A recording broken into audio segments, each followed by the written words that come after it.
Good evening, everyone, and welcome to Belonging, LGBTQ plus people in small American communities, a community conversation.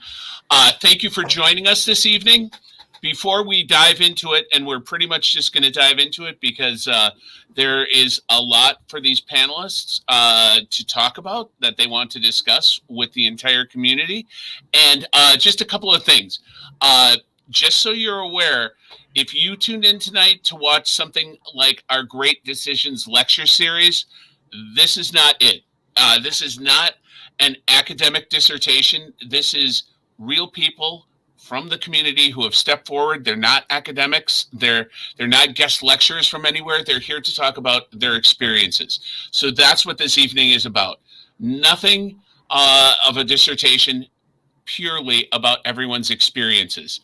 And as such, I wanted to remind you that you can submit questions or comments during the conversation as it's going on this evening.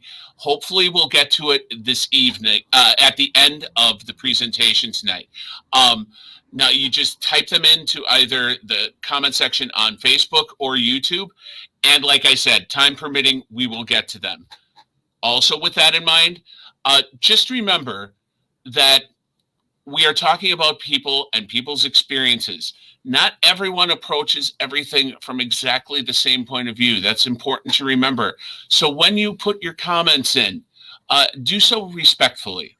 There's nothing ever wrong with being respectful with your comments. And also, just remember to be open-minded. That's it. And I know that more things will come out as the introductions are taking place, but those are the basic ground rules. Just remember, anytime you want to type something in, go ahead and do it, and we'll get to it hopefully at the end. So right now, I would like to turn it over to the panel. I'm going to remove myself from the screen, and I would like to have everyone introduce themselves, starting with Patrick. If you don't mind, why don't you kick things off, Patrick? Yeah, no worries. So hello, my name is Patrick Moonphones. I identify as a cisgender gay man.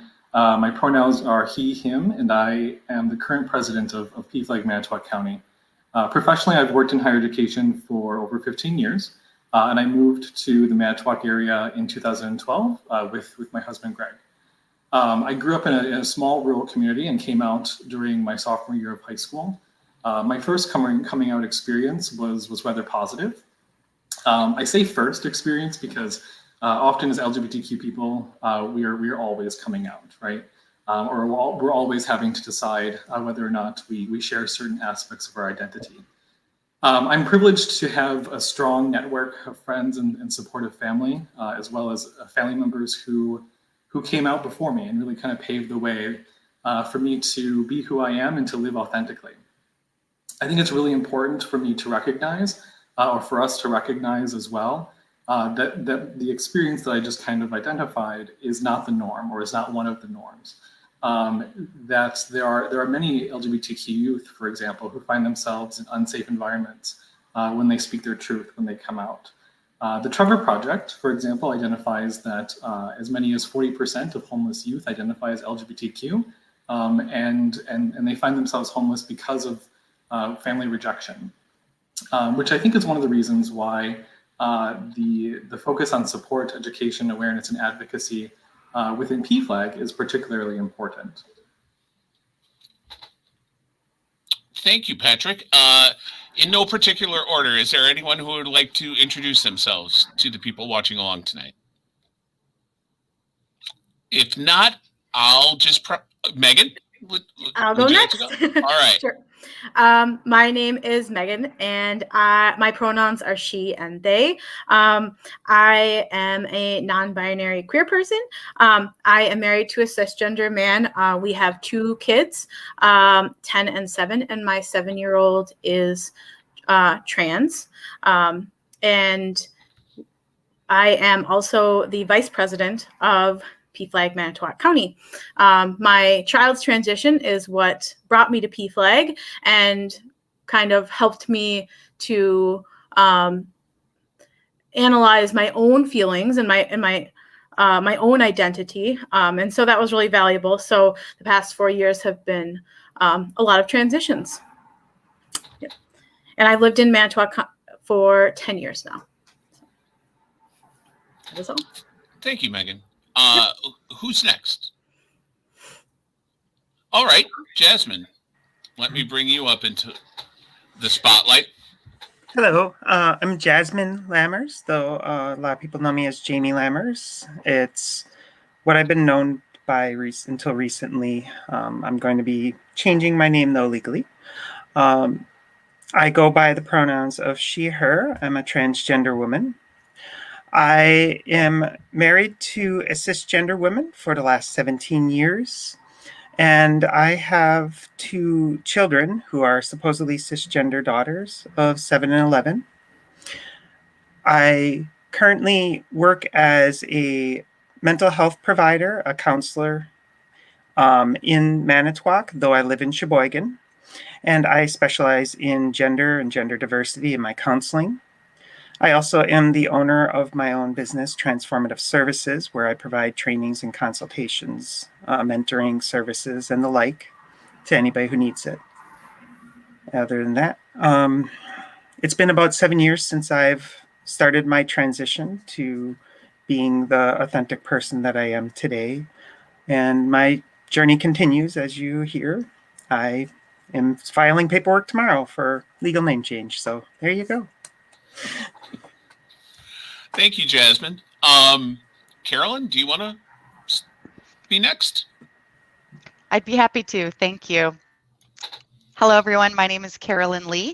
I'm a cis, white, lesbian woman. My pronouns are she, her.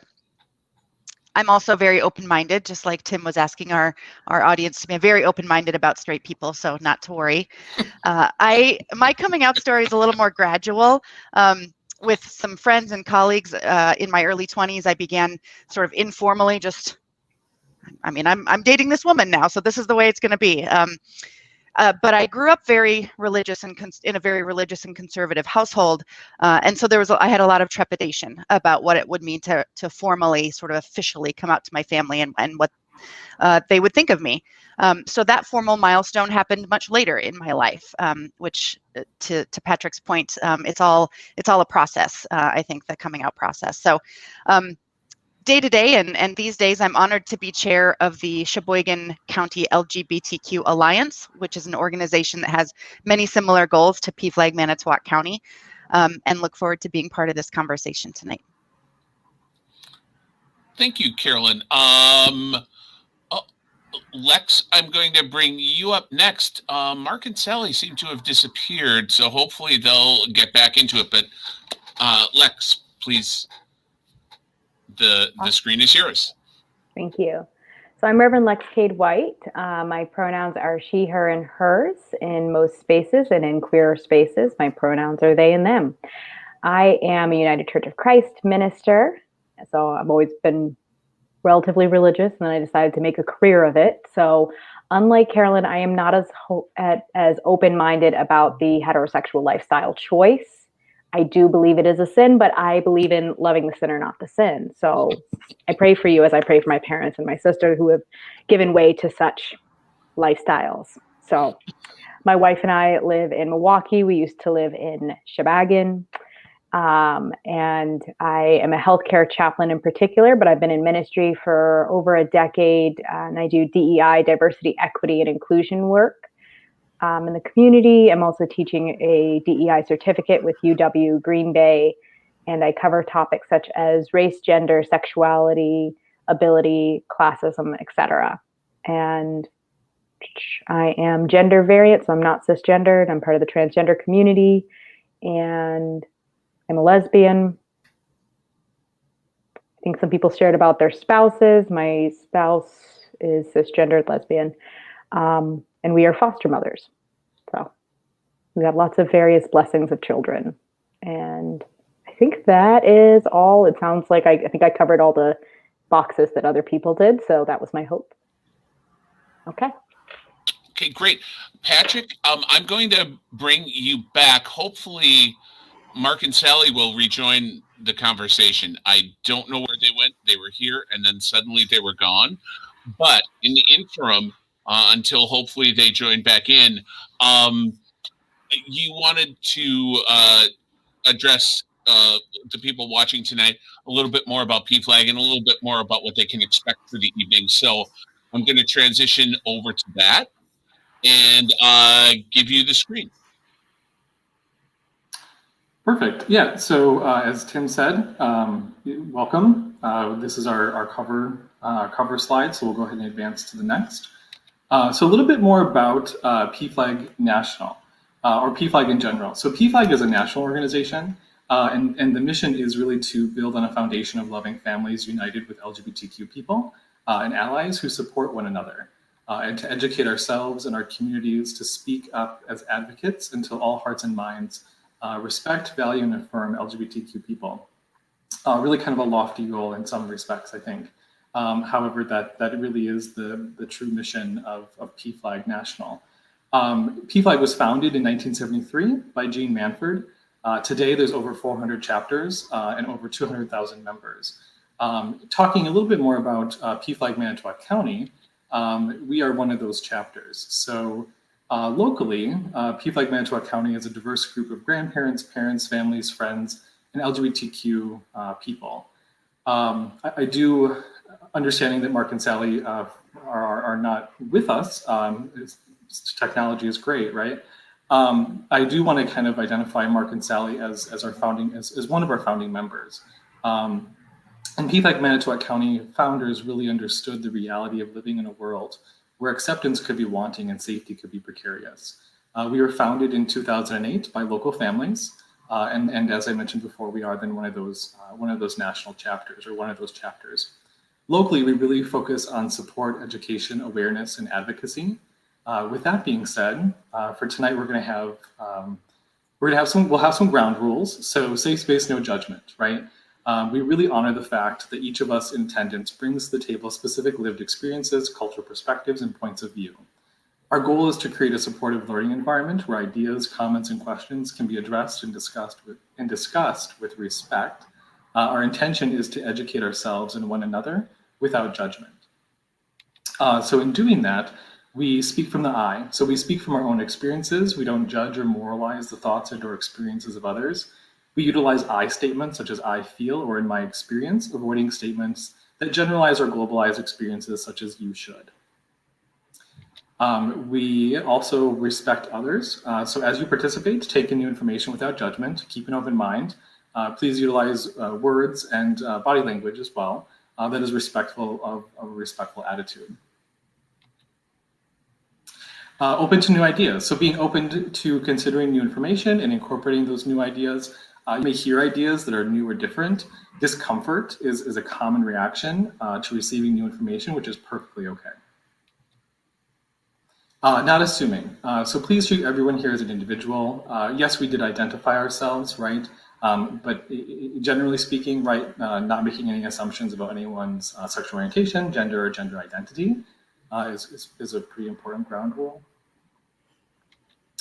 And then ask questions. So we learn from asking questions, right? Asking questions that engage with the material in respectful and non-judgmental ways without fear that they're silly or stupid is how we learn. And most importantly, how we learn from one another. So we learn from asking these questions that come from a place of respect and by listening to others.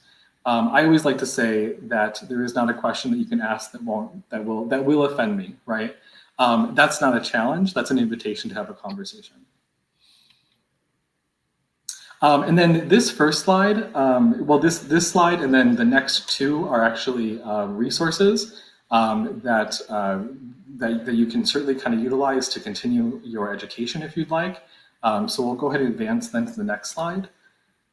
Again, just some more resources. And then the next slide then is going to be another list of resources. And then finally, on our final slide for tonight, if you're interested in connecting with PFLAG Manitowoc County, there's a couple of ways that you're welcome to do that through our Facebook page as well as through our email address. And I do want to also give Carolyn the opportunity as well to kind of shout out for the Sheboygan Alliance. So Carolyn, if you'd like to share your handles as well.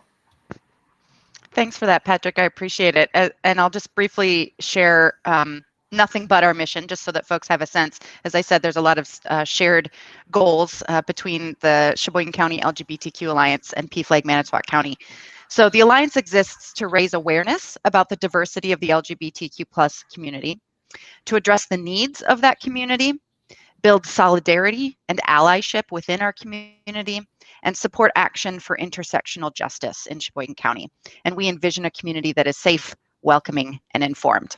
And you can find the Alliance and lots more information about the things that we're doing on Facebook and on Instagram, and the handle is the same in both places, as well as our email. So Sheboygan LGBTQ Alliance on both Facebook and Instagram, and then add at gmail.com to get a hold of us via email. Perfect. Thanks, Carolyn. I think with our ground rules in mind, we'll go ahead and move forward then with our questions that we have for this evening. Great. So our first question of the submitted community questions that we received is the following. What are some of the most frequent microaggressions that people use towards LGBTQ plus people that are insulting, that they don't even realize are insulting? So I was selected to start this one. I'm just going to do a really brief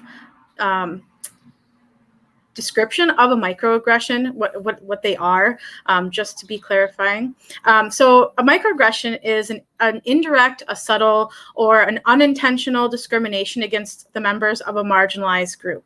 And so the impact of even just an ignorant or a well-intended comment can other someone, and that's really where the impact occurs and why we call it a microaggression. Because microaggressions say you aren't one of us, you aren't welcome in this space, your existence isn't valid. So I think that's really important for starting this off. And one example of a microaggression is talking about trans people, saying, trans women versus real women, or trans men versus real men. You're invalidating those people. Trans women are women and trans men are men. And even if your intention is just to try to clarify, that kind of language is really hurtful. Does anyone else have anything? I would like to say, oh, sorry. Go ahead, Okay. Jasmine. I would say that I wanted to throw in the whole idea of the nonverbal microaggressions. Most people have a focus on the verbal microaggressions when they say something that's wrong. But I can tell you just from living day to by day that the things that tend to hurt me the most are when the nonverbal microaggressions occur. When someone leans away or stops talking or stares across the room at me, or is giving me that questioning look, the fact that I'm with a child.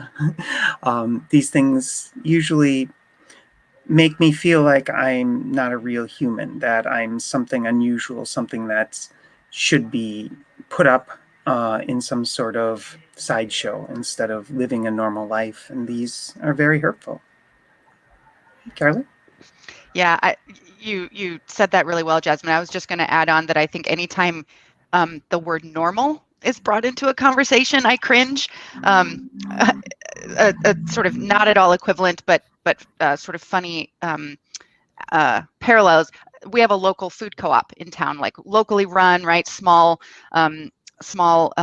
great local food co-op. And I often find myself making saying accidentally, the food co-op versus the normal grocery store. And the people at the co-op are always like, Carolyn, you shouldn't say it that way. We're also a normal grocery store. But in a very similar way, and Megan mentioned othering, and Patrick brought this up on the morning radio program that we were on yesterday, the Breakfast Club program, especially in smaller communities that are generally more homogeneous, sameness is safer and sameness is valued. So being different from the norm, which usually the norm is to be cis and straight, and frankly, in many of our Midwestern communities, white, being different can be already, as to use Patrick's word earlier, precarious. So anytime that the normalcy is assumed to be straight and cis, it's both a microaggression in many cases, but also can be, very literally unsafe for LGBTQ people. Yeah, so as I'm kind of listening to some of the responses, some of the things that really kind of came to mind for me in high school. I mostly went to high school in the 90s, so that gives a little bit of context to age.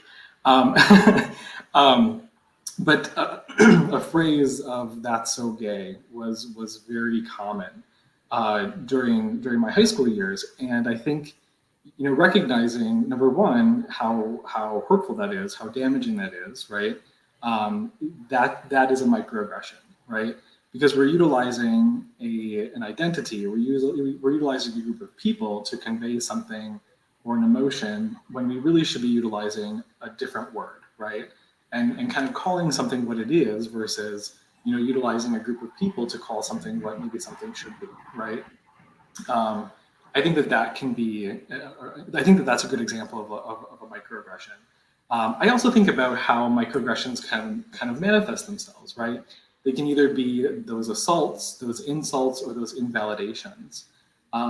Anyway, and those assaults can certainly kind of include, the homophobic slurs or epithets, or displaying known symbols of prejudice, for example, right? I also think about the insult category and kind of asking a cisgender man who's wearing a wedding ring, how he met his wife, right? Making that assumption that individual is heterosexual, right? So like heteronormativity is certainly a thing within our society and within our culture. And if you're not familiar with the term heteronormativity, it's normalizing, quote unquote, that heterosexual is the norm, right? And certainly that's not the case. There's other identities that exist, and I think those are some examples of microaggressions that are utilized towards the LGBTQ community. And I think that how we can combat that, or how we can kind of speak to that in a more affirming way, is recognizing that everyone has agency, right? Everyone has equity and the ability to move through the world as they are.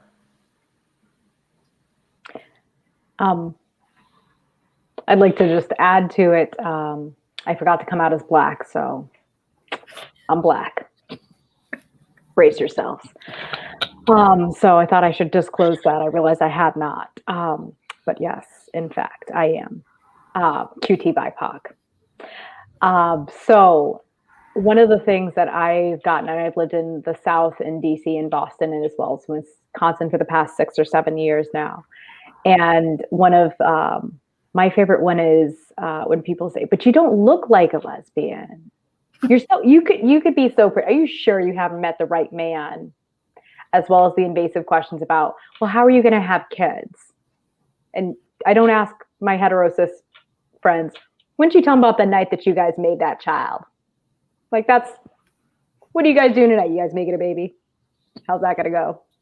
That's not anyone's business. And so asking it, especially to strangers, or having people make presumptions and single me out as a trans person. Sometimes people will, in an effort to be inclusive, try to pull me aside and ask me about my pronouns without actually knowing me or indicating that they are safe to disclose with. And especially as a QT BIPOC person, I don't disclose with most and many people until I know that they're safe. And my usual baseline is, if you're good about race, then we can get there about sexuality. If you're not good about race, I am not playing that game.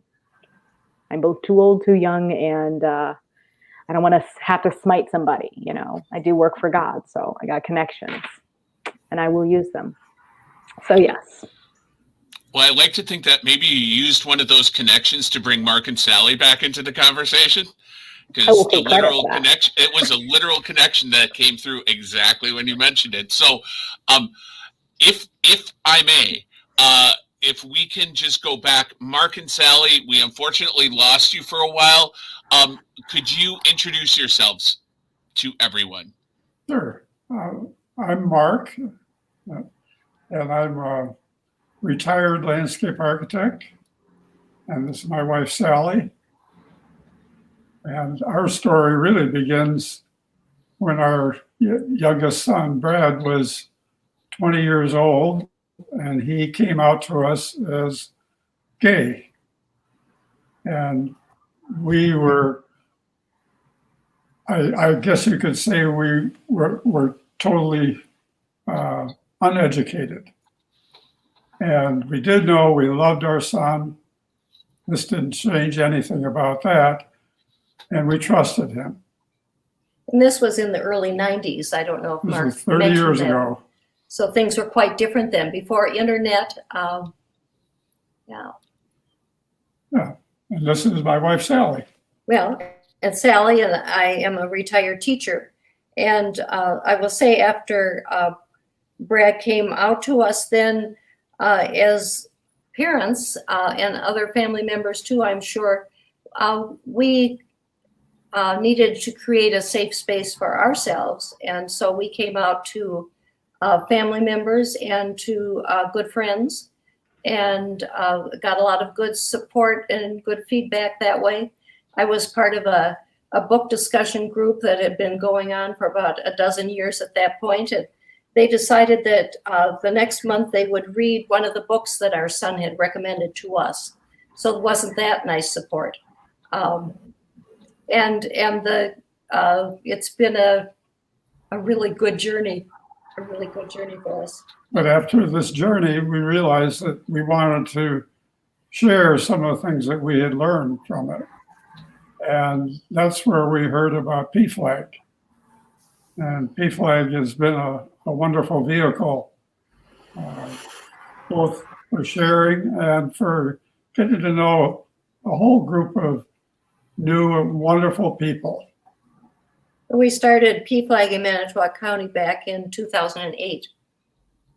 There were 6 people at our first meeting, and it has grown, and we have anywhere from 14 to 40 people at a meeting these days.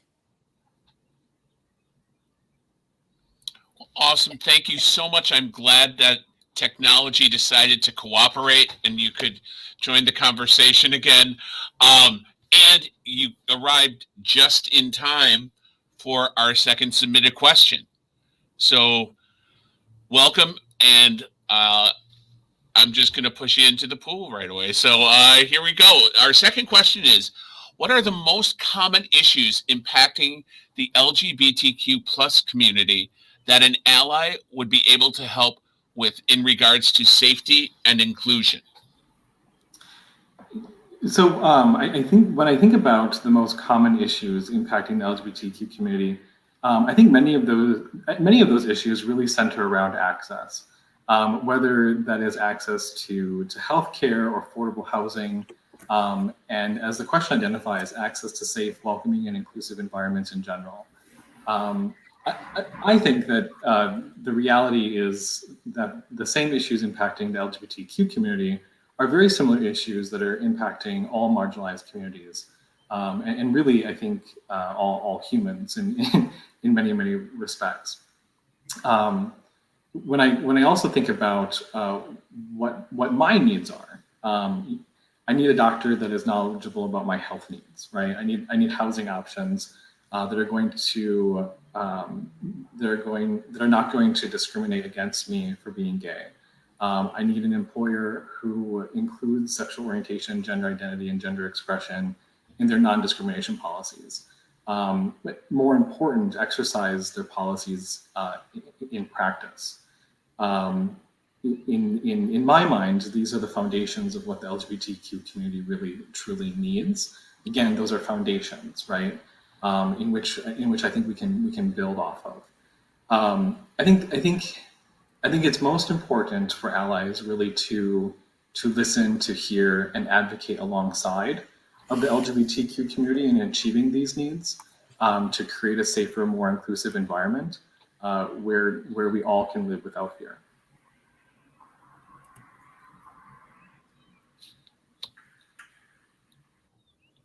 Does anyone else have anything that they'd like to add on to that? Well, the thing about allyship, though, that I always have to point out to people is that if they want to help in regards to safety and inclusion for us, that requires a little bit of not just active effort, but a little bit of willingness to do some sacrifice. Because there are still people out there who target us, that do things against us that is not appropriate to do to human beings.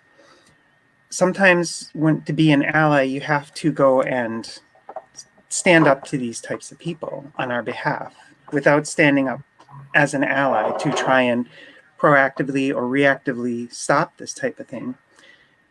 All that will fall on our shoulders. All the loss of safety and inclusion, that we have to bear 100% of it if we have no allies to help us take a small burden off of us.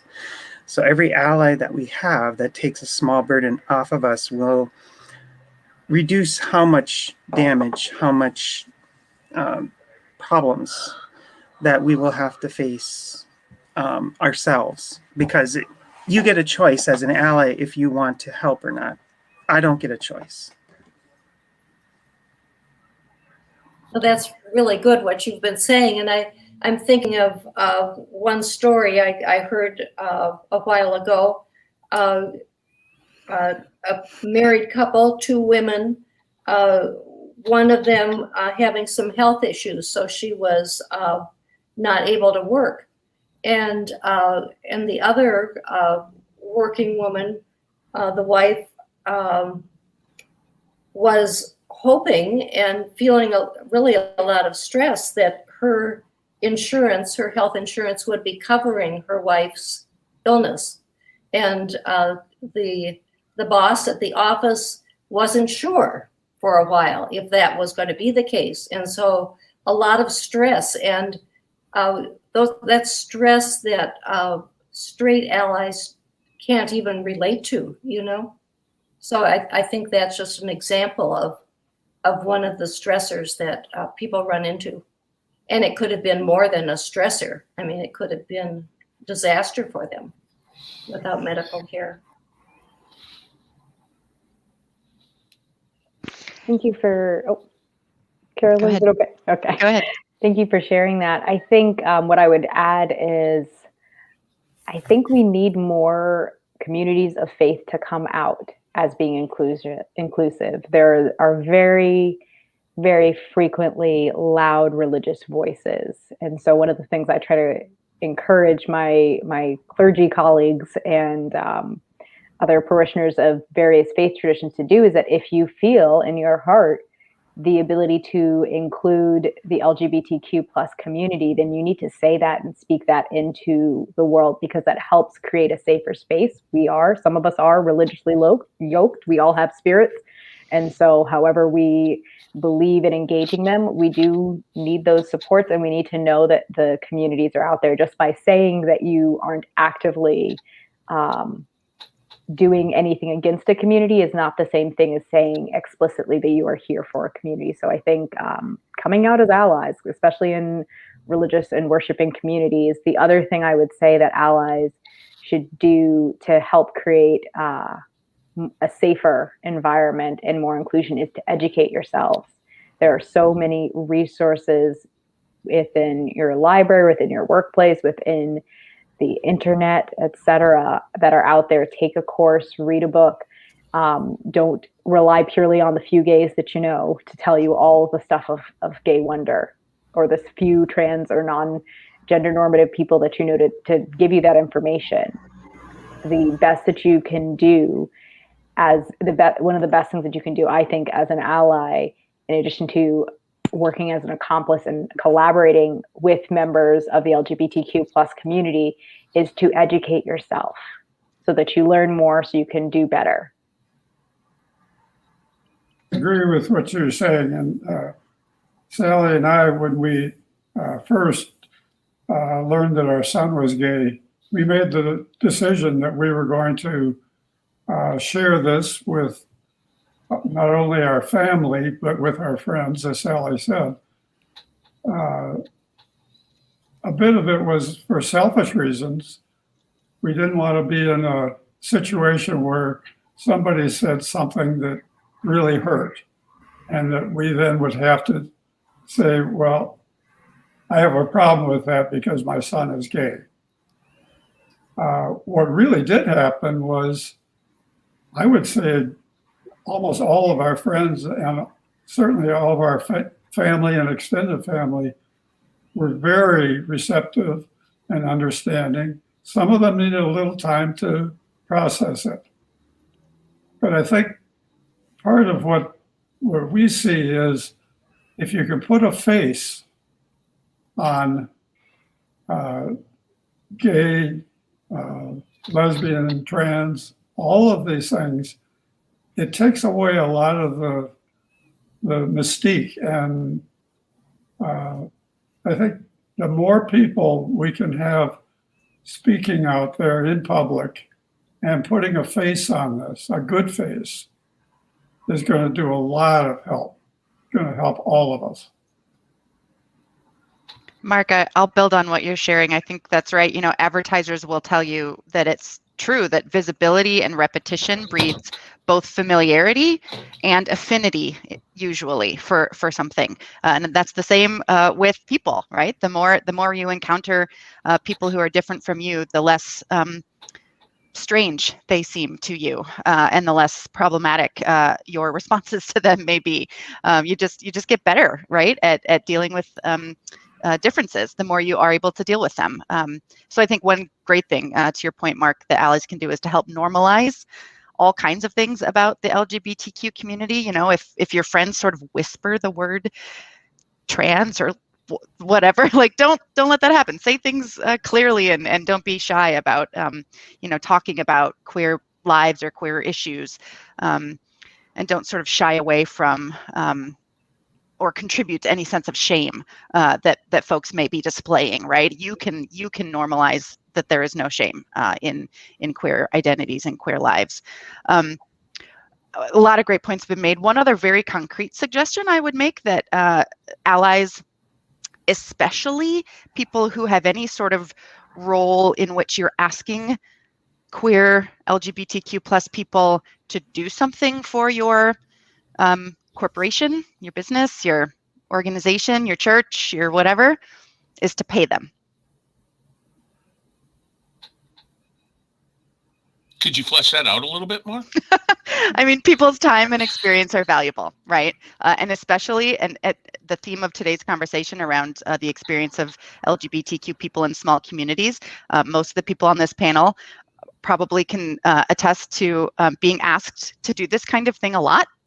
And we're generally very open to doing it and want to, but also our time is valuable. And just like anyone else's time and expertise and our lived experience that we share, again, as a form of expertise that again, a lot of times corporations and other entities who would normally pay consultants or trainers to do things for them ask queer people to do it for free. So that's not something that allies do. Hear, hear. Yeah. Now I feel bad. Not the intention, Tim. I know. Sometimes I just can't help myself. But yeah. No, you're right. You know, people should be paid for their expertise. I completely agree. Yeah, especially since a lot of... Oh, go ahead. I was just going to say, pay them equivalently to if you're paying other people to provide expertise to you in some way, right? If, again, not shaming the library tonight. Yeah. Well, and understood, because I am a complete equal opportunity skinflint, so Patrick can attest to it. But I'm sorry. Does anyone have anything else they'd like to add to this about allyship? Or are you ready to move on to the next question? I would just throw out one other thing, and Jasmine, I think I interrupted you a second ago, so if you're interested in jumping back in, feel free. But I would just add that the whole concept of allyship for marginalized communities, the point is that the queer community is a small minority of the population, so it can't just be us. If we really want equity and justice for the LGBTQ community, it will take more than just us. So allies are essential, right? Similar with the fight for racial truth, reconciliation, and justice. White allies are essential to realizing those goals. So it's the same with straight cis allies.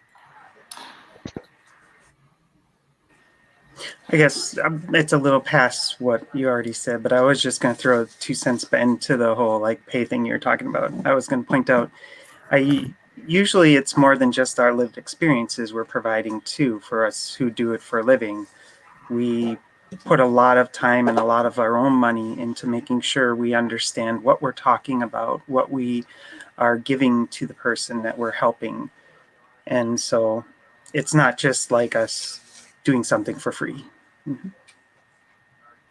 And there's also the Oh no, please. There's also the cost that it has and the toll that it has on us emotionally and psychologically and physiologically. I am getting a Master of Public Health, and I look at healthcare disparities, and there is an actual cost of both being an oppressed person and doing the work of helping to educate allies. So I hear that, and that's part of what having equitable compensation is about. If you would pay other consultants, other people with expertise, then you should pay queer, BIPOC, et cetera, expertise as well, because it costs differently for us to talk about our lived experiences than it does for allies to talk about their lived experiences, than it is different for people who it's their family members type of thing. I think the other piece that I maybe want to add with respects to allyship is I think oftentimes we think of allyship as almost like that destination, right? And it's something that I have maybe now achieved, right? It's like I have that title, I have that status. One thing though that I constantly hear from both Mark and Sally, and I I appreciate them so greatly, is that it's a constant conversation, right? Like it's a continuous dialogue, and there's always an opportunity to learn something more. And I think that we all come to that space of allyship for various reasons. Whether it's because we have that understanding that equity, diversity, and inclusion has monetary value, right? Like firms that invest in equity, diversity, and inclusion have greater returns on their investments, right? They're more profitable, they're more dynamic, they're more creative, right? Or that we're making that or that we're coming to that place of allyship because of social justice elements, right? Because we want to do the work of equity and inclusion, or because we want to create a space that is healthier and safer for the next generation, right? There's lots of different reasons why we kind of come to, I guess, maybe that work of allyship, for various reasons. But I think most importantly maybe is to kind of remember that it's always that journey and it's never a destination. So it's always a continuous learning, if you will. Yeah, and Patrick, you were using the words "we" regarding coming to the experience of allyship, and I think it's really important to note that even within the LGBTQ community and within marginalized communities, we all have a responsibility because all identities are intersectional, right? So, QT BIPOC folks, queer, trans, Black, Indigenous, and other people of color, right, have different and disparate oppression experiences than white, queer, or trans folks, right? So I have a responsibility to be an ally to Lex, right? To put a very fine point on it, and to all of my siblings and family members in the queer community who face different and intersectional oppressions than I do. Oh, well said. This is such an important conversation that we're having, and it is a journey. And as parents, we're removed a bit from it, but we feel so passionately about it. And if we don't speak up continually, then we're complicit, aren't we, in what other people might be saying. And I would go back to something Lex was talking about, good resources. And PFLAG has a terrific website.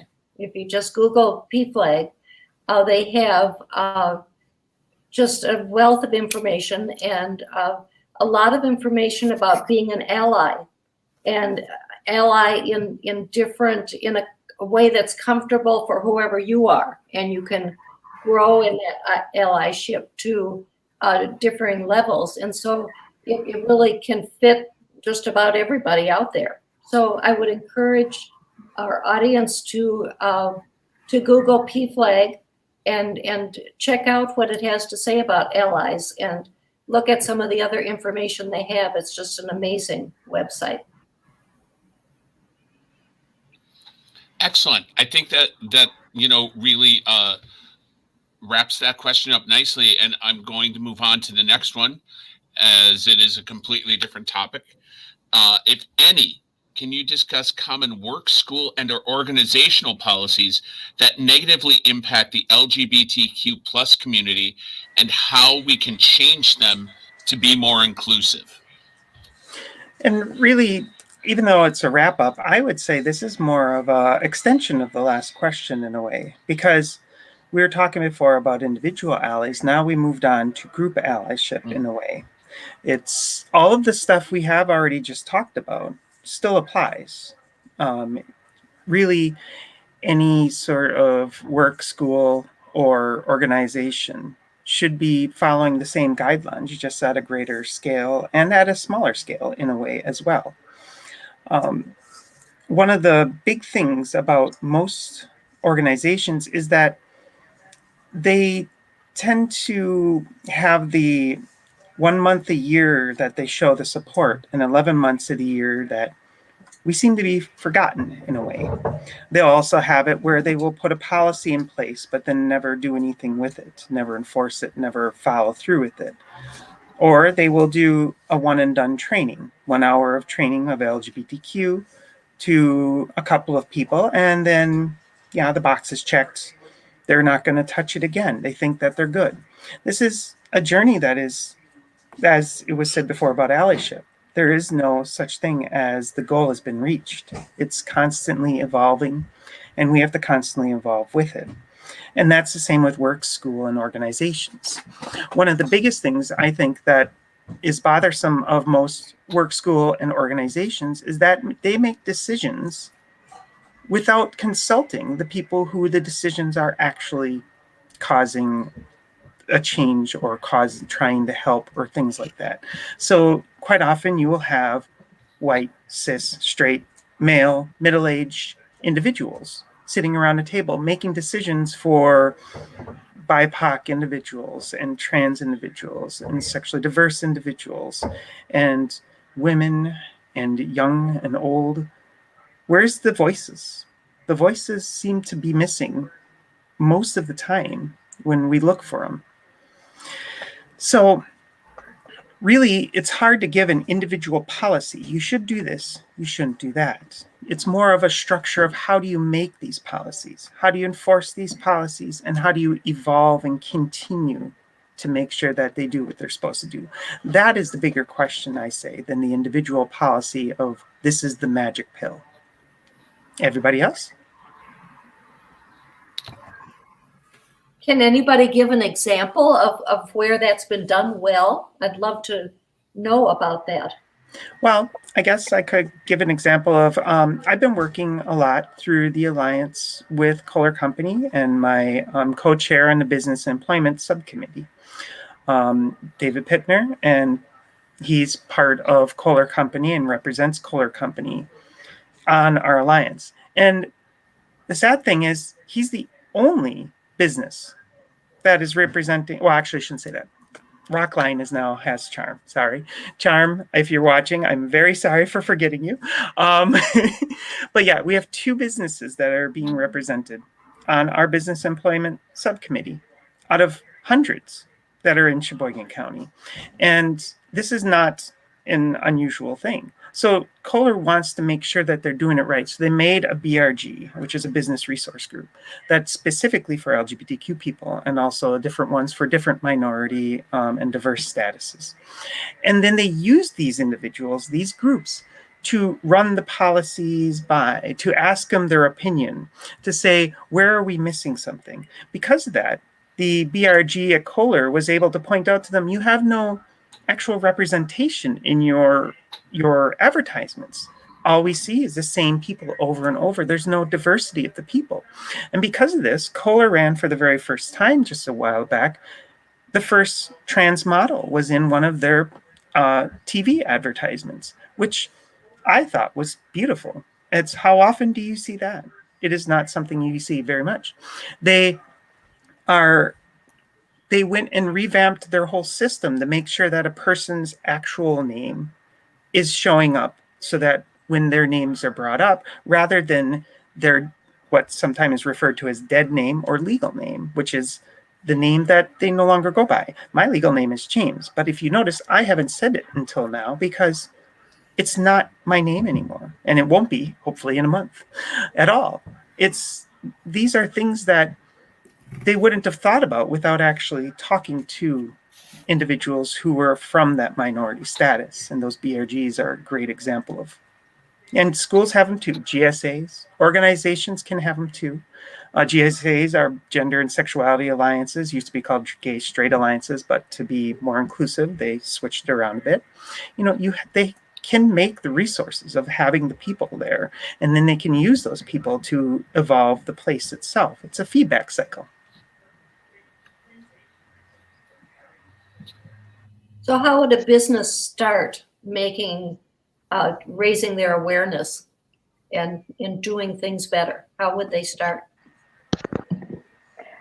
I would say, if I can take this question, I would say investing in time, energy, and talent to have either an institution or individuals come in and do an assessment. One of the easy ones around the LGBTQ community is to look at policies that use terms such as sex and gender, and make sure that they are not equating the two as if they are the same, because they aren't. Any kind of gendered language, and making sure it says gender identity, gender expression, and sexual orientation are protected identities in their equal employment opportunity statement or disclaimer sometimes, to have that, and to have, that's a really quick, easy way. But I think time, energy, and talent, investing in having a diversity, equity, and inclusion specialist, a team of people or group. I'm blessed in an organization that has that as a whole department. We're 70,000 plus employees, so it makes sense we would have something like that. We have a whole department of diversity, equity, and inclusion, and there are various subcommittees, and I sit on some of the LGBTQ plus ones for the institution, but we're part of an intentional effort, and we do intentional both annual and ongoing training on equity and inclusion around the LGBTQ plus community, and then we share that with the institution. So the ways that you can, as I said before, educating self as individuals as allies, at the same time, the next level for institutions, whether it's work, school, or organizations, review the policies that you have that specify who is or who is not protected, what is or is not appropriate work attire, what types of language and pronouns are used throughout the lettering of things. Does it always assume the binary? Can we use gender neutral pronouns that are grammatically correct and adequate and have been around since both biblical times as well as Shakespearean times? I think there are a plethora of ways for institutions to show an investment in equity and inclusion, especially around the LGBTQ plus community, that I would say in some ways are universal across systems, looking at the sex policies, looking at the gender policies, looking at the sexuality policies, which other social identities don't necessarily have as explicitly bifurcated type of thing. So yeah. And as Jasmine said earlier, it's important to also look into what the policies are, what they aren't, to invest in the people, and to, you know, be intentional about the work that you're doing. Not kind of, not just do it on the day that you've designated as the LGBTQ inclusion day, whether it's National Coming Out Day, Pride Month, or what's another one that people like to lift up? But those are the two, World AIDS Day or something like that. All of those are opportunities to lift up. But if you look at if you Google LGBT calendar, we've got things throughout the year that you can celebrate and affirm in people's identities. And the more people affirm, I used to work for Greater Boston PFLAG early in my seminary days. And one of the things I found out during my time there was that there are so many different ways and institutional structures that are out there to do inclusion and equity around the LGBTQ community. It's just a matter of doing the work and engaging in it. I think as we're having this conversation on this particular question, I certainly agree and support everything that has been discussed. I don't remember who asked the question, but kind of maybe like specific policies almost, or with respects to some specific policies, and I think about like parental leave, for example, right?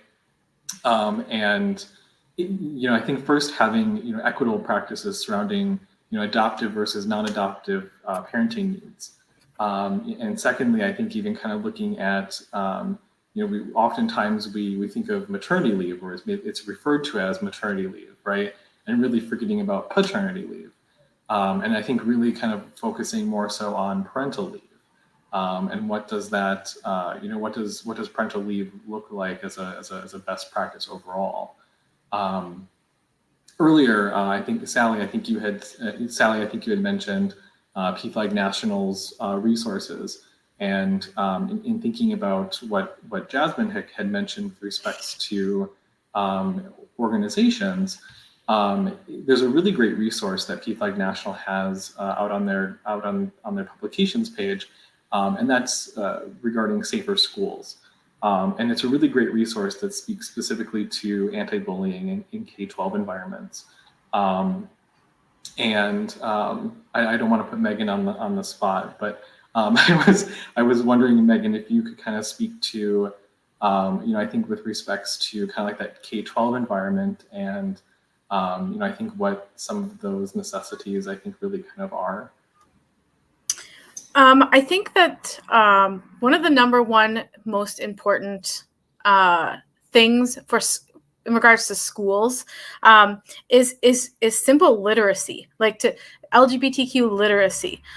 If your staff is literate, then when they see things happening, when they encounter children who are diverse, they'll know what to do, and they'll know how to enact inclusion in their classroom to make everyone feel more comfortable, and they'll know the importance of using proper pronouns. They'll know the importance of using proper names, so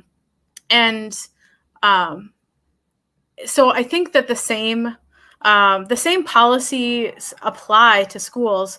I think it's more important. I think it's super important to start in the schools. But yeah, just starting with literacy and year-round inclusion policy, specifically with trans and gender nonconforming kids. There are things that classroom teachers can do to be more inclusive, not splitting kids up, boy, girl, not having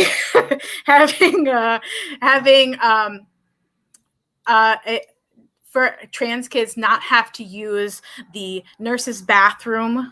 That's very othering.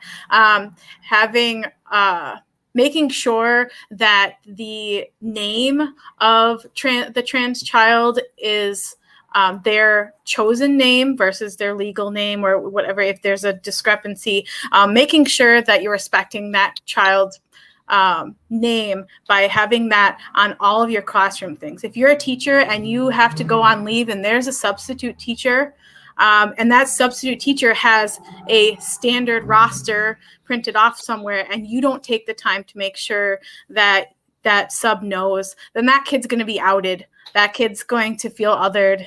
And so there are a lot of things as the first contact person that the teacher can do to make their classrooms inclusive.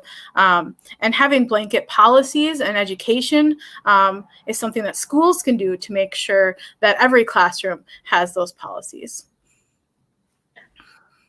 I would like maybe. to, I was going to quickly say, Megan, I would presume just adding on that schools don't need to make rules for things that aren't problems, right? Oh, like for sure. Trans kids playing sports and using restrooms and things like that. Yes, that is a definite. That is not a problem. That's not a problem. Not a problem. No. Kids play sports. All kids should be able to play sports. All kids should be able to play sports. Yeah. Yeah. Yeah. I was just going to add to what Megan said, that not only should they not have to use nurses or faculty bathrooms, but they should not be using ADA bathrooms. There are already limited bathrooms for our students and for our workers who have varying levels of disability. And it is not the same thing. Now, if you have a gay child or a trans child who is also differently able, then yes, that is a bathroom that they can use. But it should not be because they are gender divergent type of thing. That does not equate they need to go to a separate bathroom necessarily, and it does not, it's not an acceptable option. That's a fail-safe that a lot of people will say, well, we have unisex bathrooms. If they're the only single stalled bathrooms, those are also the ADA or the family bathrooms, and that's not acceptable because it's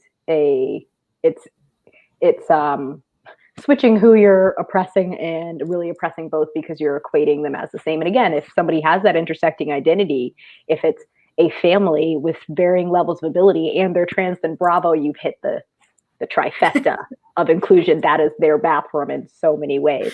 But unless that particular hybrid of family shows up, rolls up, not it. Bless. And remember this, there's 19 states that recognize a third gender legally. So that means there's 19 states that have it legally that there should be 3 bathroom types if there are separating them at all. And that number keeps growing, which means that sooner or later, it'll be probably all states that recognize the third gender as a legal gender. And that means that non-binary individuals cannot be and should not be excluded in this idea. Hear, hear. And intersex people as well. And intersex, yes. And Jasmine, just kind of speaking to, I think the recognition of other genders, right? It's very uniquely American, I think, in many ways, that we are so ascribed, if you will, to the binary. There's a number of other cultures around the world that really identify and celebrate, a variety of gender, right? And really truly recognize that there is more than the binary of masculinity and femininity within that structure, and that there's many, I think you would agree that it's kind of being identified as like that binodal spectrum, right? That there's many stops along that way, along the way of that spectrum, and it just happens to have sort of like these two endpoints, but there's variants of identity within that spectrum, and I think that's an important conversation. I feel like I'm hearing voices that would be really helpful in developing school policies. Got them right here. Yeah. So to that point, like let's elect people to school boards and city councils, and that have this literacy. That is a huge need in most, especially again back to the theme of our conversation, in smaller communities and cities around the country, to have folks representing the full diversity of the population of the community. I was just going to add one other quick thing. I know expert on employment policy or anything like that, or business practices, but, and tell me if anyone disagrees with this, I think until there is more of a norm in terms of the equity for LGBTQ folks at your business or your school or whatever, I think the idea of making it someone's responsibility to pay attention to equity can be really important. I mean, that could be as literal as putting it in a job description. And I know that sometimes there's a concern about like, well, if it's one person's responsibility, then it absolves everybody else of having to worry about it. But again, until it's truly the norm, if nobody has the explicit responsibility to be thinking about equity, then it won't be prioritized. Yeah, Carolyn, I really appreciate that perspective, because I think it really speaks to the reality that it's everyone's responsibility, right? We all have that shared responsibility on some level, to be inclusive, to be welcoming, to be safe, right? Or contributing to safe environments. Yeah, and I would just add a little nugget. I know I've spoken a bit, but that it can be institutionalized. It can have a individual or a team designated and still be every department's focus. That's how my institution operates with diversity, equity, and inclusion, is that, yes, there's a department who has that as their designated life purpose, if you will, and every department in the institution is also held accountable to diversity, equity, and inclusion. So it's a specific people with the expertise and knowledge and wisdom, and it doesn't absolve everyone else from holding themselves and others accountable. I think this, the next question, this dovetails into it really nicely. I mean, all these questions, honestly, are rather interconnected, but the next one really flows from what you were just discussing into the next one, which is, with this in mind, how can we make our community more inclusive and welcoming?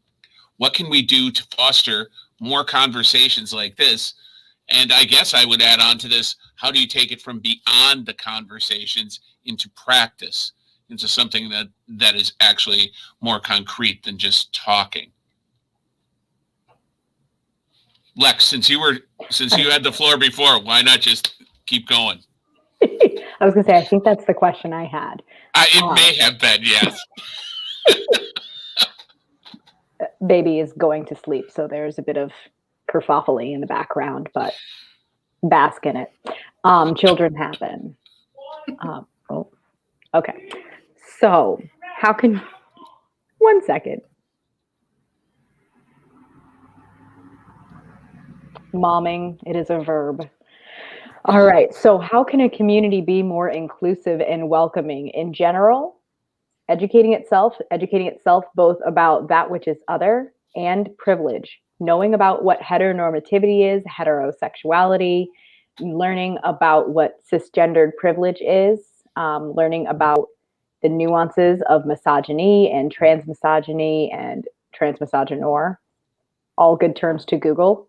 So I'm not going to clarify them for the sake of time and for your wisdom gaining. I like to do that sometimes. Having the conversation sometimes is the first and main action that people are capable of having, because our culture and our society do not exist with a norm of having these difficult conversations. So even just having the conversation is part of the active engagement of doing this type of work. When people sometimes move too swiftly to trying to do action, they get into the savior complex. Often when we're talking about race, it's called the white savior complex, but you can also have the privilege of being a straight or a cisgender savior. And that means when you kind of swoop in your privileged identity with the intention to help that which is other from yourself, but without the knowledge, wisdom, and inquiry and curiosity to ask, hey, what do you guys actually need and want?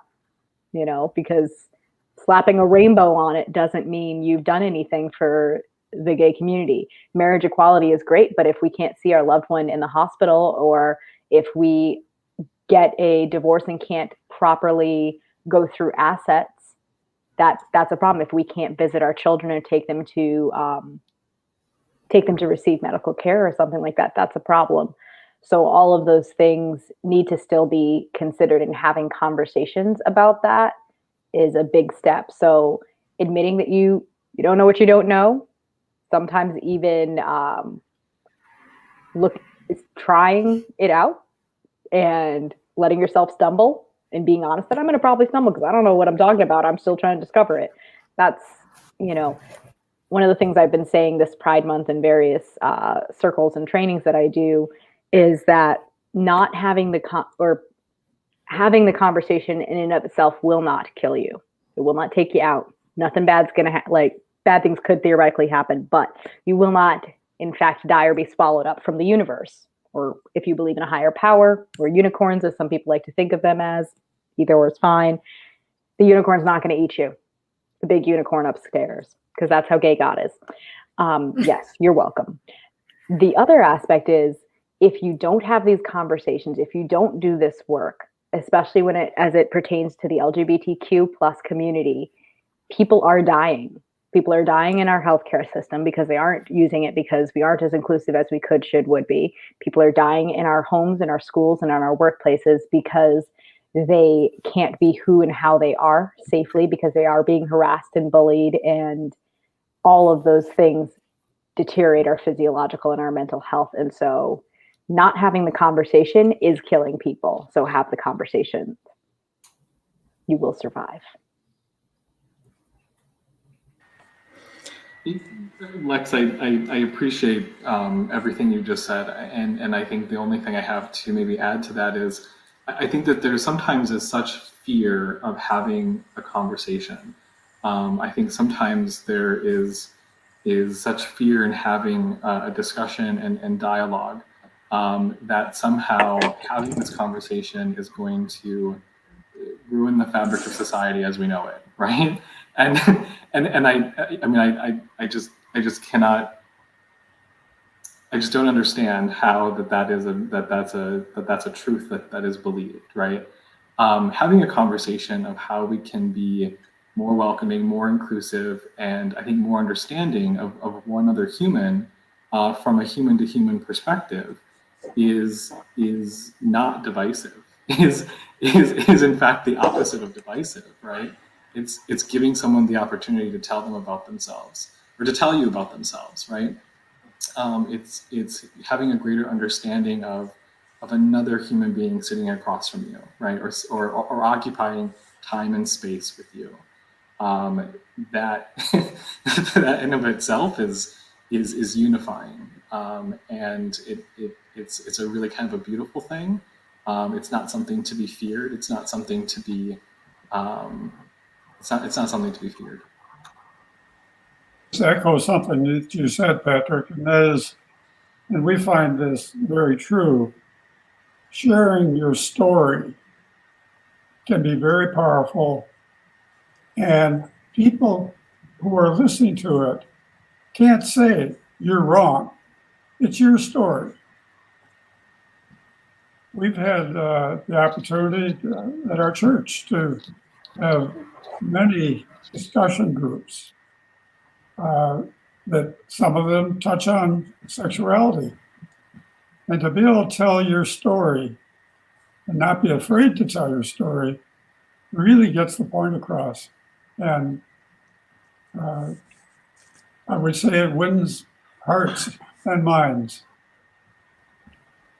I think another thing that we can do to start having these conversations is at a base level. Everyone has biases, and if we can start by just really assessing our own biases and maybe challenging them, then that can open up to more conversation about, well, why do I think this, right? Why do I have these I know she really wants to be here. Why do I have these biases? And are they really, how did I come to have them, and challenge them so that you can be more open and we can have more of these conversations and grow as allies for each other. And I would say, to talk about how to make inclusive and welcoming communities, one of the big things is that we have to have places in the community where we feel like we belong. We feel like this is part of our culture, or very accepting of our culture, very open, unapologetically open about this is a space that you are welcome in. It's more than just a rainbow flag. Rainbow flags don't mean much just because too many people put them out without meaning anything. It's just a flag to try and make themselves feel better rather than actually show off that they're being actually inclusive. You have to be actively welcoming. You have to be, trying to be welcoming in order for it to work. Also, do we have the role models, the individuals who are similar to the people who want to be part of the community? They're not going to stay here, or they're not going to come here to be part of this community if they can't find anybody else who is living normally and respectively in the community who's like them.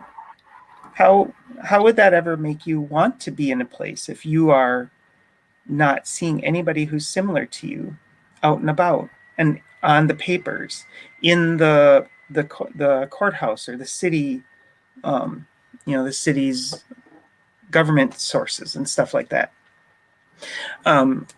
Big thing is, we all need to make sure we follow the culture of humility idea.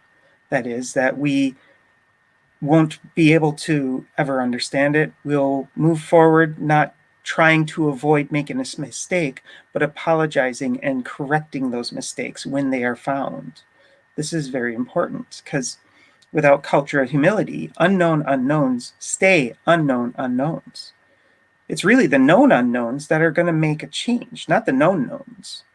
Known unknowns means that you will know that you don't know something, and you have then an objective to pursue.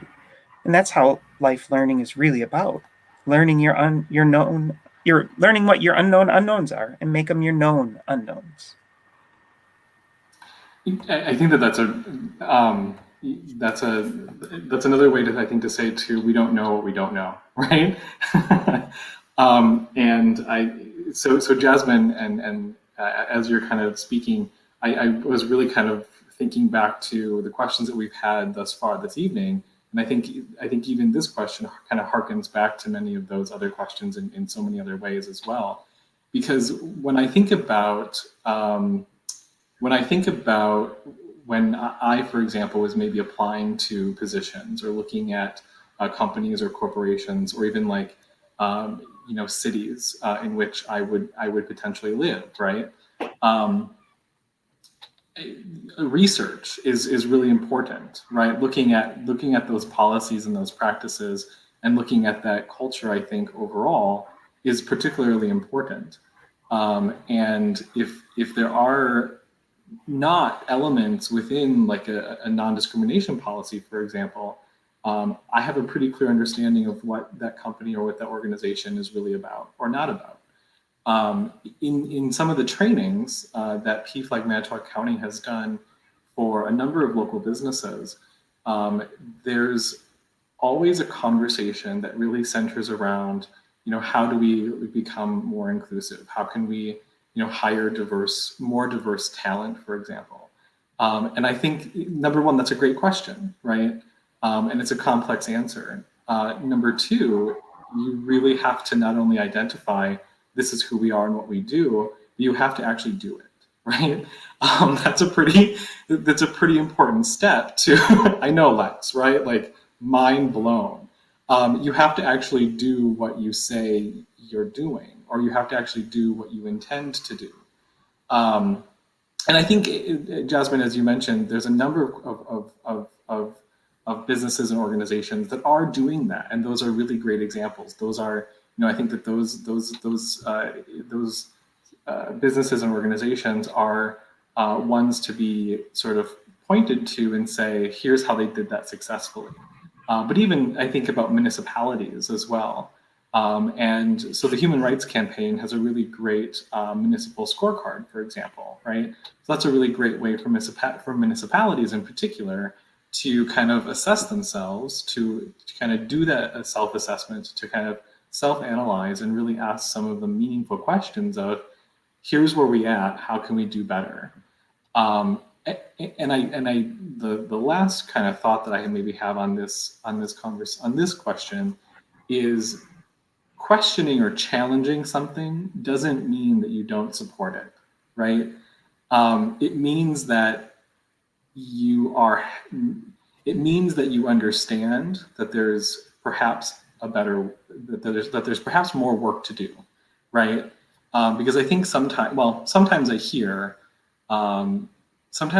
people say, maybe criticism is un-American, or it's anti-something, right?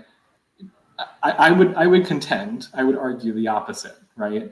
And I think I would also identify that we know that we can be better, right? And here's how we're identifying of how we can be better. And here's how we can maybe get there. So what I'm hearing from you is that if we want to have a more inclusive, if we want to have people in minority groups coming to this community and feeling welcome, then we need to make sure that we have policies in place and we have practices in place, so that when they're doing research, where should I move? They would say, oh, Manitowoc has the XYZ policies in their city policies that are inclusive, that will be protective, that show me that they're a safe community, right? Or I'm looking at this company possibly working for them, right? Oh, well, look, they have these policies in place. I know that it's not guaranteed, but you're fairly certain that they'll be inclusive and welcoming in their culture. So that's what I got out of your thing. Well, I'm here that Monday evening we were at a council meeting, and Mayor Nichols gave PFLAG a proclamation, and there's some pretty strong promises, I would say, in that proclamation that say that this community will be a welcoming and a safe place.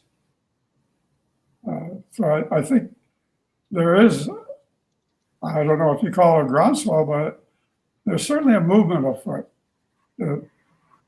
I think this community is becoming more of a safe, welcoming place. And the way I like to put it is, I think we're starting to understand we're all different. Everybody's different. And that's really what makes life interesting and beautiful. And I think I see more and more an understanding of this, how beautiful diversity is. And people wanted to know a little bit more, what does that really mean? Yeah, I agree. We're all different, but we're all one. Yeah, we're just humanity. Yeah. Yeah, I agree with the point about this as a movement, and we are moving inexorably toward a better reality and more equitable communities. And I think I was just going to simply add that I think community change can seem insurmountable sometimes, right? The boulder up the hill, but change happens by individual effort, right? And it's individuals at many levels, I think is what's really key, right? So individuals who have influence, who have positional influence, like the mayor, Mayor Sorensen in Sheboygan also issued a proclamation for Pride Month for the first time in city history this month, which was great. So individuals with influence can and should be wielding that influence, right, to change policy and systems. Municipal supports, I think, especially in smaller communities, but in all communities, speaks volumes, and so does business leaders. Affirmation of the LGBTQ community and faith leader affirmation, all those things. Cultural institutions, all those sorts of organizations who are led by people, right? It's people doing the work and taking those stands.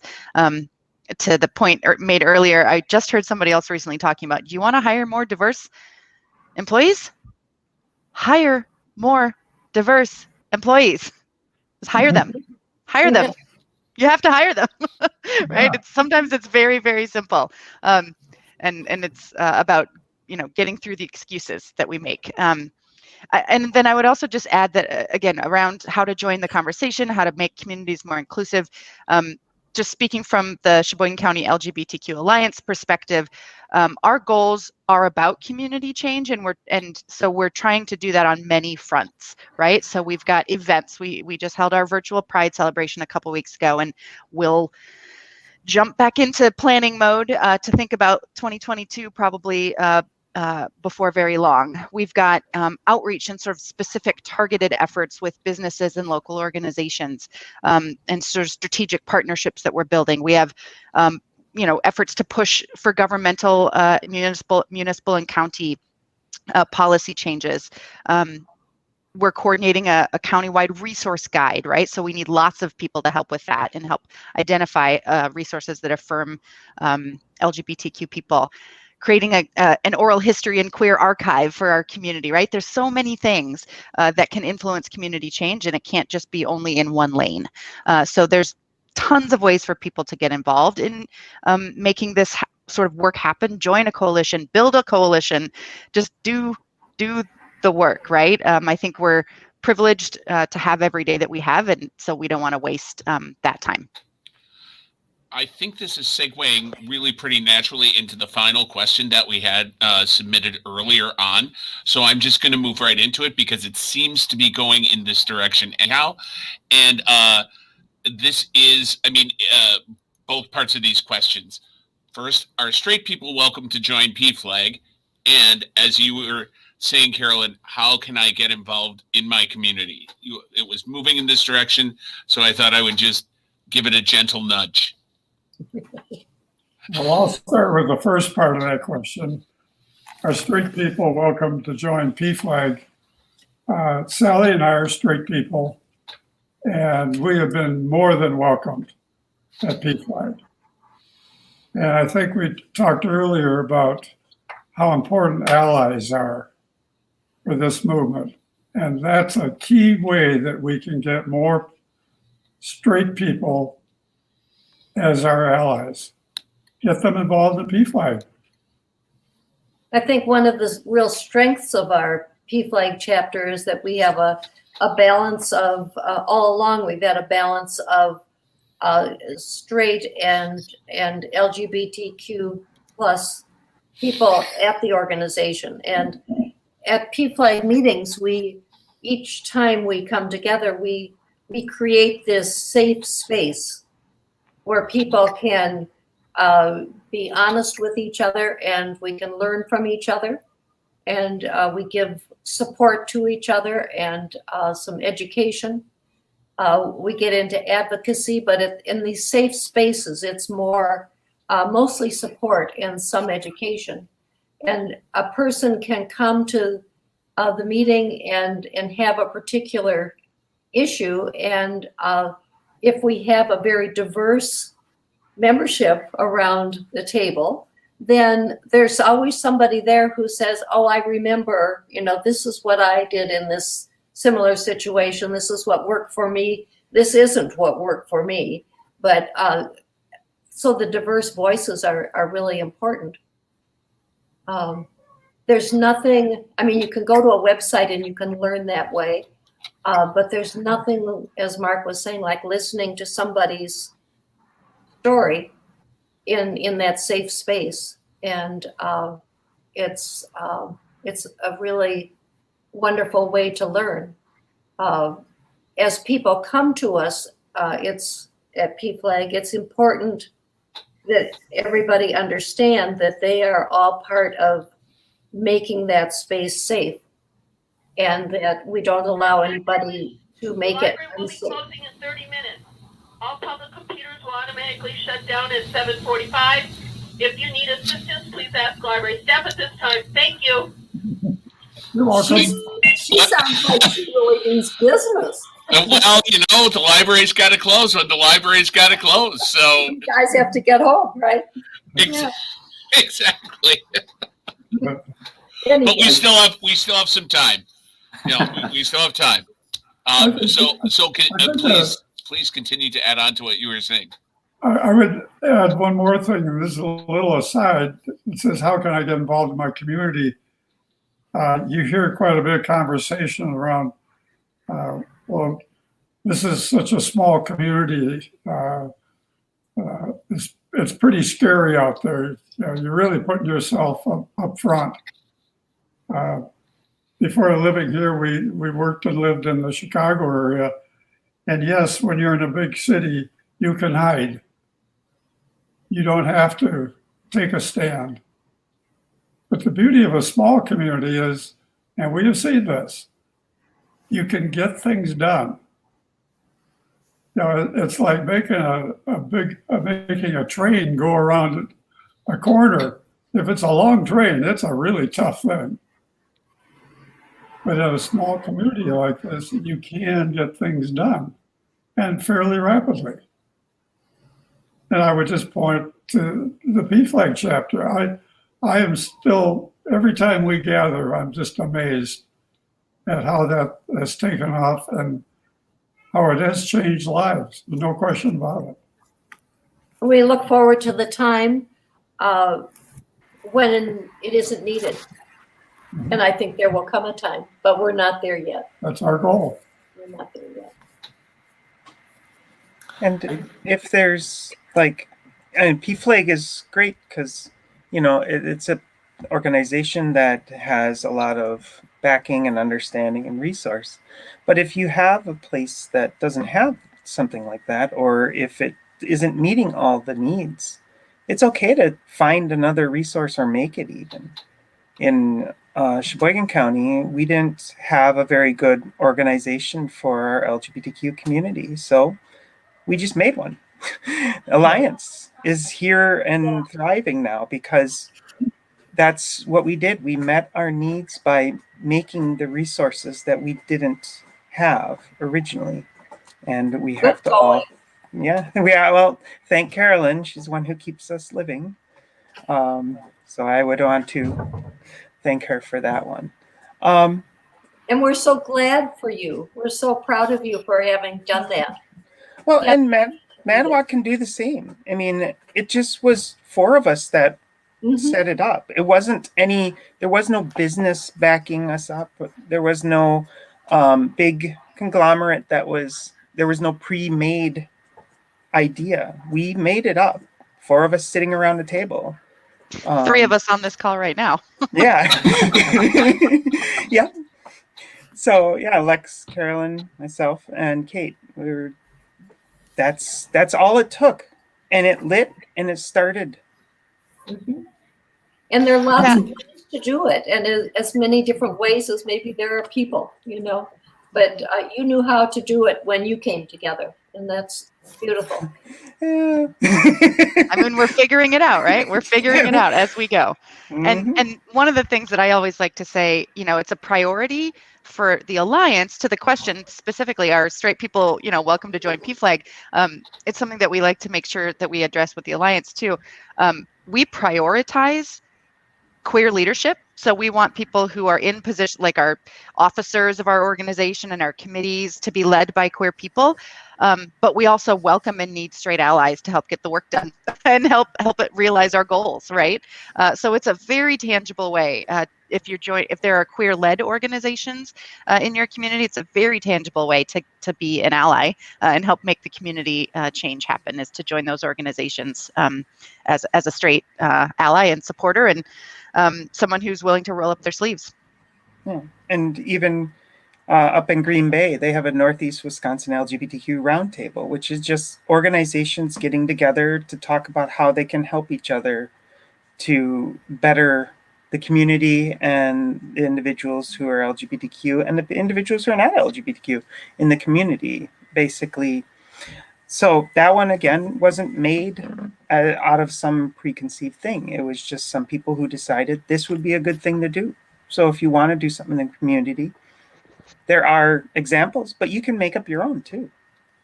While we're listing local organizations, I just want to call out two others. One is the Sheboygan Area LGBTQ Support Group. Different than the Alliance, although lots of the same words in the name. But the support group is run by Jennifer Schmidt. They meet monthly, and it's exactly what the name says. It's a sort of informal support group, and they met for the first time in person last month since the pandemic, and they had more people there than they'd ever had. So it was super exciting. So that's a great way to meet other folks in the community and get involved, learn how to get involved, and then also locally, but folks from all over are welcome, and folks routinely come from Manitowoc and Fond du Lac and Milwaukee and even further afield to Queer Potluck, which was started by Kate Krause a couple of years back after the shooting at the Pulse nightclub. And it is exactly what the name implies as well. It is a potluck, which will be probably resuming again here soon, again, post-pandemic, hopefully, where once every so often we have a potluck for the community. Queer and allies welcome, just come and break bread together. So Queer Potluck is, and the Sheboygan Area LGBTQ support group are searchable on Facebook. I think I just want to kind of add that PFLAG's strength has always been in our community. And I think as LGBTQ people, our strength has always been in our community. I think I think that it's so important to highlight all of the other organizations, and thank you, Carolyn, for doing that, because all the organizations that kind of exist within our area, within our state even, create and foster community, and I think that that's really the most vital aspect. So if you are, as Jasmine said, somebody who is maybe in a space where maybe that access to community is more difficult, I mean, there are online communities as well that you can connect with, right? As Carolyn mentioned, the Sheboygan support group has a Discord channel, right? So then you can stay connected through those means. It's so important and vital for our health and our safety to make those connections, to maintain those connections, and I think to continue to learn from one another. So absolutely, straight people are welcome. Allies are welcome. I think we absolutely want and look forward to hearing from our allies. And again, that's rooted in the community. As 2 hours goes by very fast, and we do have a couple of questions that have come in, I'm going to transition out of this. I'm going to keep the PFLAG URL scrolling at the bottom. I'm going to jump my face back on screen just so that I'm not disembodied voice reading questions. But let's get to the couple we have, just so that we also have time for anything that anyone would like to say wrapping up. The first and most important one, I think, as far as inclusivity that needs to be brought up, is that Sonia Vasquez wanted to say that Megan's cat just wants to be a part of the conversation. So I think we should have maybe recognized that while it was happening, but it was moving fast. So let's move on. They're both questions and comments. Christy Berenger, excellent event. Thank you all. Sonia, in addition to her excellent statement before, had this question. Please share how we can support each of you individually, either through donations, your business, etc. Yeah, I can definitely start us off. So I think with respects to PFLAG Manitowoc County, we welcome donation, right? We are a nonprofit. We are a 501c3. Much of the work that we do, again, centers around support, education, awareness, and advocacy. We make money, and that's a really loose term, through selling buttons, for example, at Pride Alive in Green Bay. We have had some really very generous honorariums through speaking and training engagements. and for the various businesses and organizations that we've done training and speaking engagements with.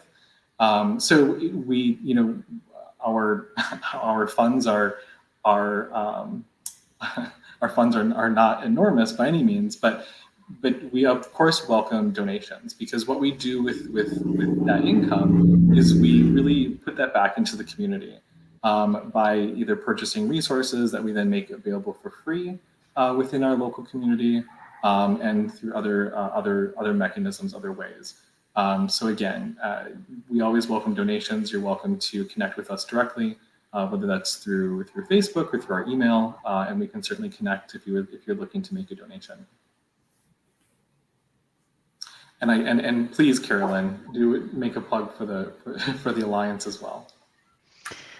Thanks, I will do that. And I also just want to acknowledge in the question, one of the things that we talked about earlier about pay people for their time and expertise. I don't know if we necessarily have the capacity or the sort of logistical capability to do it here, but one practice that I have seen become much more common lately, especially in the world of online events, right? So something to think about for future and when you're involved in other online events is to have folks be able to share their Venmo or their Cash App handles so that folks can contribute directly to the contributors to the events. But on behalf of the Sheboygan County LGBTQ Alliance, our needs right now are not monetary. We don't even have a way to accept donations at this point, although we have certainly appreciate the sentiment. We're still a new enough organization that we're not yet a nonprofit legally. So I should say, we can accept your money, you just won't get a tax deduction for it.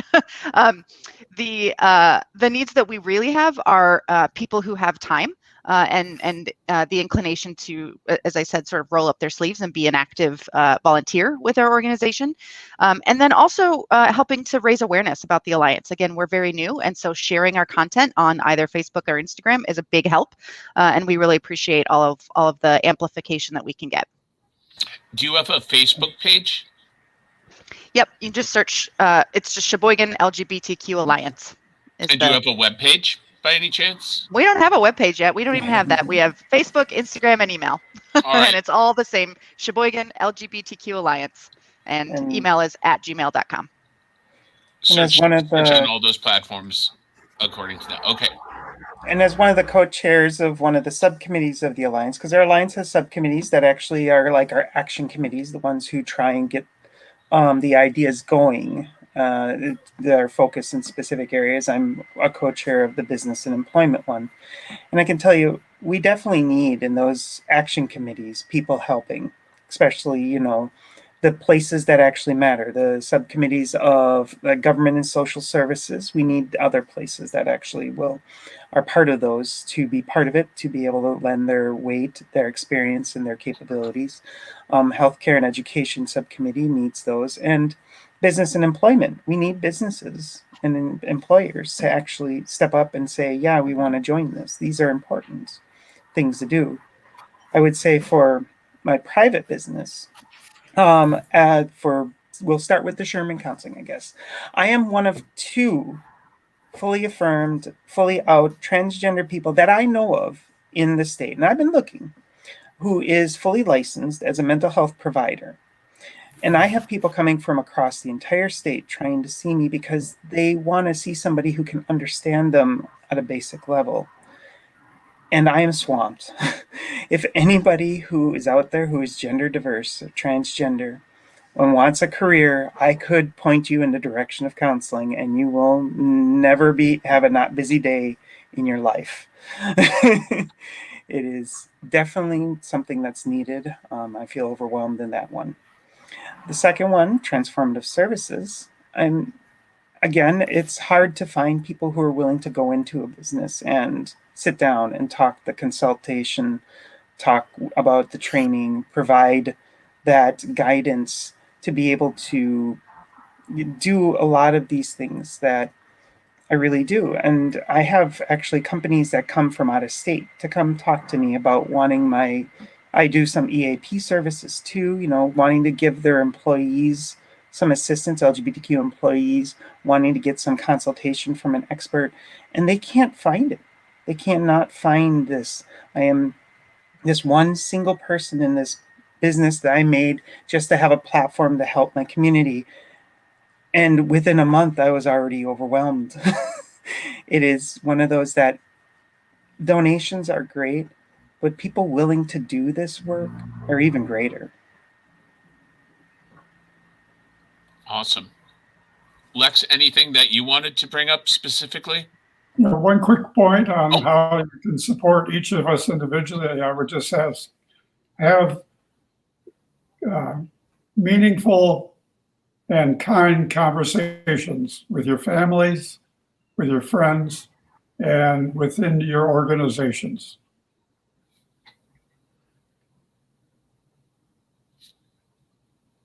Good add. I was going to say something similar to that. The only additional I would add is, check out the continuing education program with UW Green Bay and consider taking the diversity, equity, and inclusion course, because it is a really great opportunity to learn more so that you can do better and learn from other people who are also doing the work. People have participated across the state and actually throughout the country. We've had about 90, just shy of 100 people, and it only just started this spring. So great resource. That's the closest to me as an individual. My other institution is a healthcare facility, so use us, support our work, but more importantly, we are invested in helping people live well. So live your truth, live your purpose, give us feedback, and we are invested in everyone and helping them live well in the variety of ways that means. So, yeah. And I would say that's true of all healthcare entities too. But be kind and be understanding. Most And good definitely. listeners. Yeah, good listening. Mm-hmm. And help us find effective platforms, I would say, is a big thing too. We need ways of being able to, that's what one of the things our straight cis allies are best at. They have the ability to make a platform to raise our voices. And we need those platforms to raise our voices. And so finding, making, and providing those platforms is fundamental for this. The radio is all great, but if we don't have batteries, it doesn't play. I'd like to give a nod too to an organization in Manitowoc, the Maritime Museum. I think maybe 2 years ago had a program, Gays in the Military, and they filled a conference room, and it was a wonderful program. 3 military members, and lots of good questions, lots of positive feedback from a big audience. So if more organizations gave, I don't know if that's the kind of platform you're talking about, but it's one kind of platform. Mm-hmm. So. I'm going to bring a string of things up from Jennifer, who wanted to say, Carolyn Lee, thank you for the shout out. Follow my page, Sheboygan Area LGBTQ Support, for more info. And she also gave a shout out to Patrick for mentioning the Discord server. I just wanted to mention that she put the URL for the Discord server. It's in the comments on our Facebook page in perpetuity for this program, which will be archived. If anyone watching along wants to let anyone know, this is going to be on both our Facebook page and our YouTube channel pretty much forever. And so people who didn't catch it tonight, please inform others to watch. The whole thing will be on. Jennifer also went on to say, I'm so happy to see the Sheboygan and Manitowoc communities coming together and collaborating for a greater cause. Love you all, and I love being part of PFLAG and the Alliance. So there is one last thing, and actually we are going to have to wrap up because something just popped up on my computer that we're going to be frozen out and just shut down whether we like it or not in 10 minutes because they're doing maintenance. I was not aware they were so strict this evening. But Natasha Khan wanted to say, thank you for a wonderful and important discussion. These kinds of conversations are important, especially in smaller communities like ours.